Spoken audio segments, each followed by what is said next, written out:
যে যত বড় দল তত বড় চাঁদাবাজিতে ব্যস্ত হয়ে পড়েছে, যে যত বড় দল সে তত সন্ত্রাসে নিজেকে জড়িয়ে ফেলে আত্মতৃপ্তির ঢেকুর গেড়ে বলছেন আমরা বড় দল, আমাদের কিছু সমস্যা থাকবে।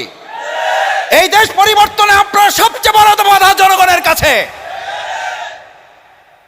এটা কি করে একটা দল বলে আমি মাথায় আসে না।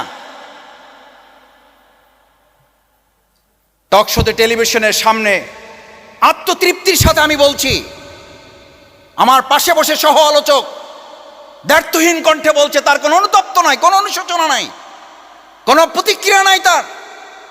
তার প্রতিক্রিয়া হচ্ছে আমরা বড় দল, আমাদের বড় সমস্যা, আমাদের বড় কোনাকুনি, আমাদের বড় হাজার হাজার লোক আমাদের বহিষ্কার হবে।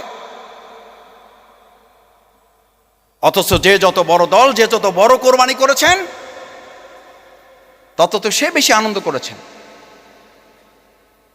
আজকে 2024-এর জুলাই গণ অভ্যুত্থানের পরে বাংলাদেশের জনগণের সবচেয়ে বড় প্রত্যাশা হচ্ছে যে যত দল বড় তার এই দেশের প্রতি দায়িত্ব তত বড়। বাংলাদেশ জামাত ইসলামী দল হিসাবে বড় বা ছোট পর্যালোচনা করে না, বাংলাদেশ জামাত ইসলামী দল হিসাবে ভূমিকা পালন করতে সক্ষম হয়েছে বলে